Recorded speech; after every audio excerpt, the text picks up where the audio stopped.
Mapagpalang araw sa ating lahat. Ayan, unang-una sa lahat ay babatiin ko muna yung aking pinaka-espesyal sa buhay ko. Yun po ay ang aking pinakamamahal, nag-iisa sa puso ko. Yun po ay ang aking mama. Hi Ma, I love you. At happy 70th birthday. Sana nag-enjoy ka sa araw na ito. At kayo ni Papa, lagi niyong tandaan, mahal na mahal ko kayo. At kayo ang kalakasan o kayo yung lakas ng aking buhay. Kayo yung inspirasyon ko sa lahat ng aking mga ginagawa. Enjoy lang sa araw na ito at yun nga, ay lagi ko pinapanalangin sa Diyos na sana ay bigyan ka pa ng mahabang buhay na makasama namin. At maraming salamat sa lahat ng inyong tulong, sa inyong lahat ng gabay, paalala. Lagi ka nandyan sa amin sa oras ng aming mga problema. Ayan, maraming salamat dahil hindi mo kami pinapabayaan. Salamat sa inyong pagmamahal at sakripisyo na ipinaparamdam at ipinapakita sa amin. Ayan, patuloy niyo po nawa. Kayo ay gabayan ng Panginoon sa lahat ng inyong ginagawa. Ayan, yun lang naman ang lagi kong pinapanalangin dito na kahit malayo ako, sana naramdaman nyo rin ang aking pagmamahal.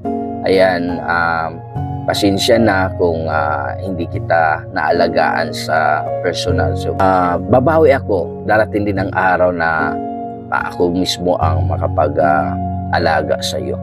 Ayan, at maraming salamat talaga sa lahat ng inyong sakripisyo na ginawa nyo para sa amin, ng mga anak nyo.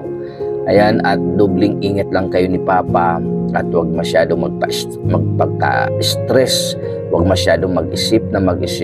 Yung mga problema namin, yung mga problema ng mga anak mo, kami na ang bahala. Huwag nyo nang intindihin yon. At pasensya na rin sa aming mga, kung ano man yung aming mga pagkukulang bilang mga anak. Pagpasensyaan nyo na rin. At ito sa lahat ng aking mga ginagawa dito, sa lahat ng aking mga sakripisyo at pagsisikap ay para lang sa inyo. At ni Papa, wala na akong ibang masabi kundi proud ako sa iyo bilang isang anak na meron akong magulang na katulad mo na mapagmahal, maunawain at talagang masipag hanggang ngayon. At talagang ikaw yung unang nagiging inspirasyon ko sa buhay kung bakit umabot ako sa ganitong mga pagkakataon. Ayan, salamat dahil naramdam ko yung lagi ka nandyan sa tuwing may mga problema, sa tuwing na may sasabihin ako, lagi kang nakikinig. Hindi ka nagsasawang pakinggan yung mga hinanaing ko sa buhay. Ayan, salamat dahil hindi ka bumitaw.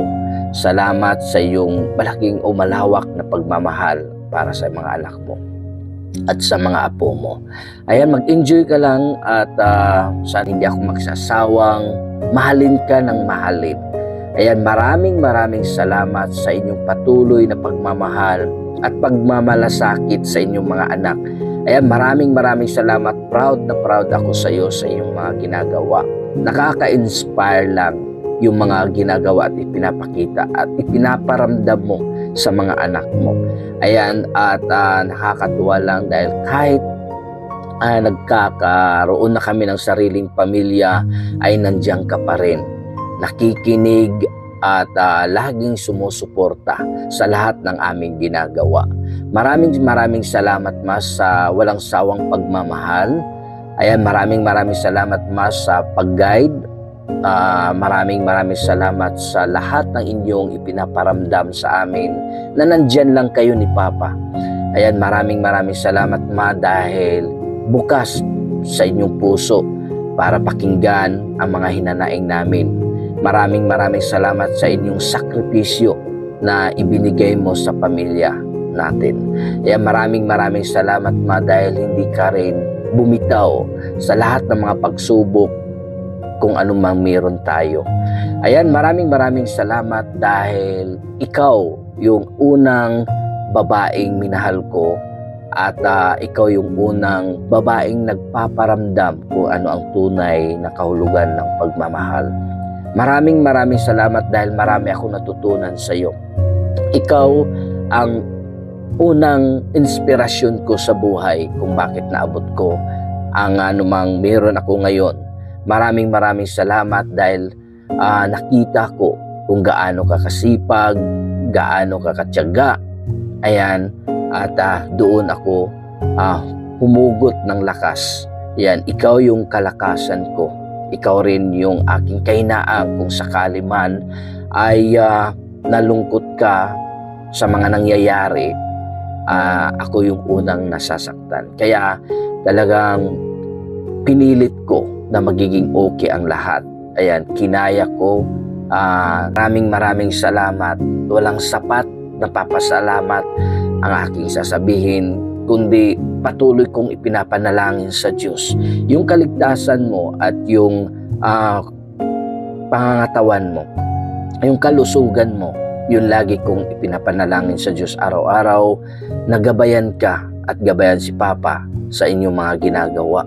Dubling ingat lang po, Ma. Dubling ingat lang din pa sa inyong mga ginagawa at kinikilos. Ayan, at ipagpatuloy nyo lang ang anuman magpapasaya sa inyo. Nandito lang kami ng mga anak mo na nagmamahal at handang magsakripisyo. Maraming salamat, Pa. I love you.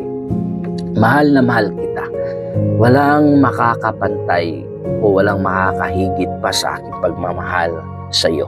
Sa araw na ito, masaya kami dahil kaarawan mo naman, at salamat, Panginoon, sa dagdag na taon sa aming pinaka-espesyal sa buhay namin, kundi yung aming mama.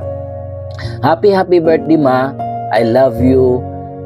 I love you. Hindi ako magsasawang mahalin ka. Hindi at manatili pa rin na magmamahal at magmamahal habang buhay. Ayan, mahal na mahal kita, Ma. Mahal na mahal ko kayo ni Papa. I love you. Ayun lang, at maraming salamat talaga. Mahal na mahal kita, Ma. Mahal na mahal ko kayo, Papa. Ayan, wala na akong higit pang mamahalin kundi kayo lang. Mahal na mahal ko kayo. Happy birthday. Happy 78th birthday. Enjoy. God bless. I love you. Bye-bye.